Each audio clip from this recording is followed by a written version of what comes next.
So today we are going to be counting atoms. By the end of this, you should be able to demonstrate how to do different atom calculations. So the first thing I have here is elements. This is something that we have talked about before, but since we're going to be using a lot of it today, I figured we would do a little bit of a refresher to bring it back into the front of your brain. So these are things that are found on the periodic table, and they have one uppercase letter, and some may even have a lowercase letter, like beryllium.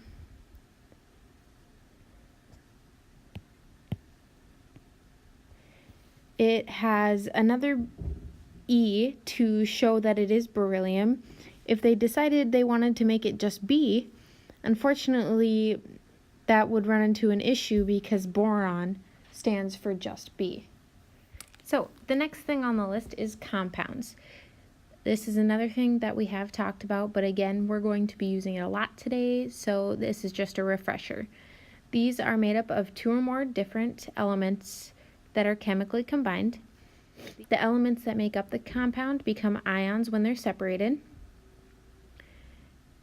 But one thing we want to know is, how do we know how many atoms of each element are in one molecule of this compound? Well, that's what we're going to talk about today. So let's take a look at this water molecule here. What do you notice about it? Well, you may notice that there's an uppercase H or an uppercase O. Even the fact that there is a little 2 there. Well, we will talk about that in a little bit. What I want to know is, do you know what the H stands for? Some of you may, and some of you may not. It stands for hydrogen. And what does the O stand for? Well, the O stands for that lovely stuff you breathe, oxygen. All right, so that little 2 after the hydrogen there, we call this a subscript. And what do we think this means? Well, the subscript means it's telling us how many atoms we have of that element in one water molecule. So in that one water molecule, we've got a 2 and no subscript there. So that, even though there is no subscript, there's that nifty imaginary 1 that we have. So in this atom here, you can see the 2 is after the H. So if the number is after the element, that is telling us how many atoms that element has. So for example, like this, the 2 is after the hydrogen, so that means we have 2 atoms of hydrogen. And even though this 1 really isn't here, we know that there's that imaginary 1, so that means we have 1 atom of oxygen. All right, so let's do an example. So how many atoms of each element in the one molecule below do we have? Well, we've got Al and S. Al stands for aluminum, and if you see there, you can see that aluminum has a little 2 after it. Well, that tells us that we have 2 atoms of aluminum. Well, and next, then you look at the S and you see it has a little 3 afterwards. So that 3 tells us that we have 3 atoms of sulfur. Next thing, what if I decided I wanted to add another oxygen to the water molecule? So instead of it looking just like H2O, what if I did this? H2O2. So I changed the subscript. Instead of it being the imaginary 1, now you can physically see that 2 there. If we change the subscript of an element, we actually change the molecule and the chemical makeup of it. So instead of being water, I turned it into something else. So back to looking at this new chemical compound I created. how many atoms of each element do we have? Well, the subscript after the hydrogen is a 2, which tells us we have 2 atoms of hydrogen. And the subscript after the oxygen is a 2, which tells us we have 2 atoms of oxygen. Great. So, out of curiosity, do any of you know what this chemical actually is? If you do, you're probably saying, well, that's hydrogen peroxide. If you didn't know that, that is perfectly fine. I don't expect you to know all of the chemical compounds right now. Hydrogen peroxide, this is the stuff that you keep in the brown bottle underneath your bathroom sink for cuts and scrapes and anything else. So what would happen if I decided to put a number in front of my water molecule? So here's my water molecule. What if I decided to do that? Well, the number in the front doesn't change the chemical makeup.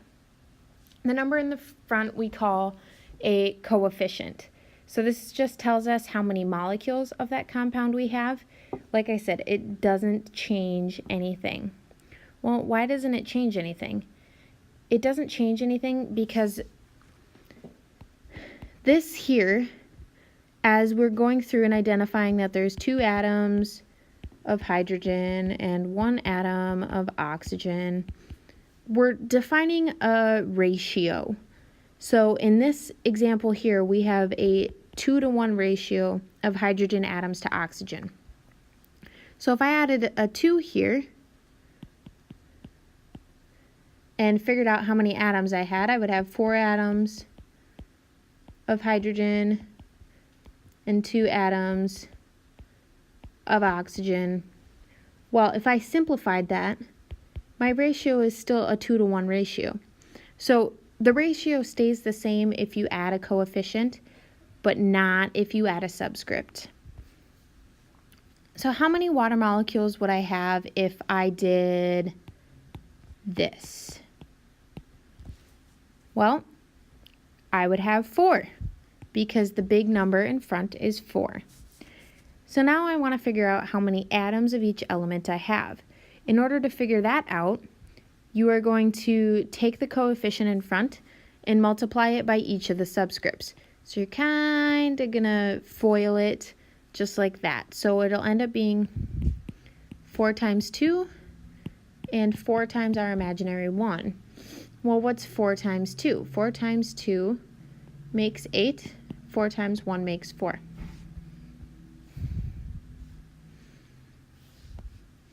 And we just did this example here, so let me change this. Let's do 6H2O. So, how many atoms are in this molecule? Well, we're going to distribute this 6 to the subscripts. So we've got 6 times 2 and 6 times 1. 6 times 2 is 12, so that means we have 12 hydrogen atoms.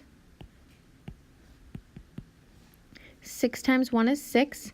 That means we have 6 oxygen atoms.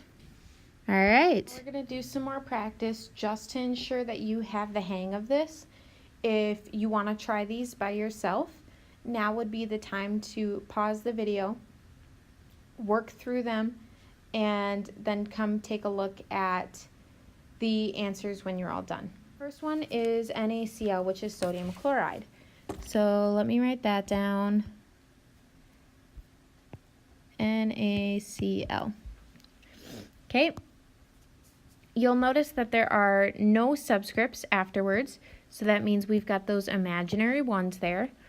So sodium has 1 atom, and chlorine has 1 atom. Great, that was simple. Well, let's do the next one. It's CaCl2.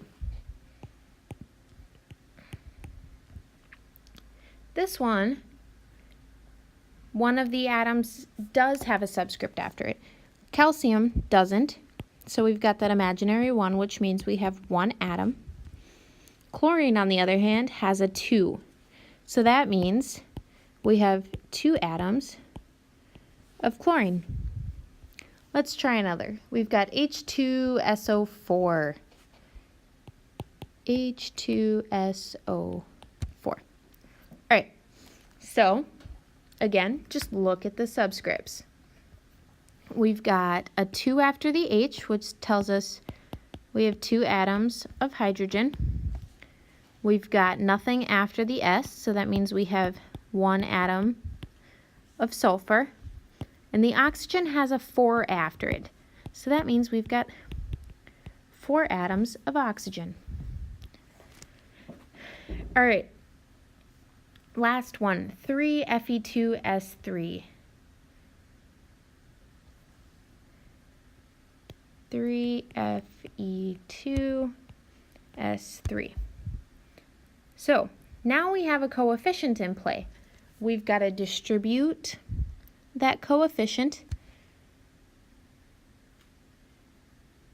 and do multiplication. So 3 times 2 and 3 times 3. Well, 3 times 2 is 6, so we have 6 atoms of iron. 3 times 3 is 9, so we have 9 atoms of sulfur. All right. So, just to recap, the subscript in a compound or a chemical makeup tells us the number of atoms of each element we have in one molecule. Changing this subscript does change the compound. It makes it into something new, like I did with H2O and H2O2. The coefficient is the number that we put in front, and this tells us how many molecules of a compound we have. So adding 2 to these means I have 2 molecules of water and 2 molecules of hydrogen peroxide. This doesn't change the chemical makeup because remember that ratio of elements or atoms to each element stay the same no matter you have 1 molecule or you have 6 molecules. So this ends the lesson for today. You have a great day.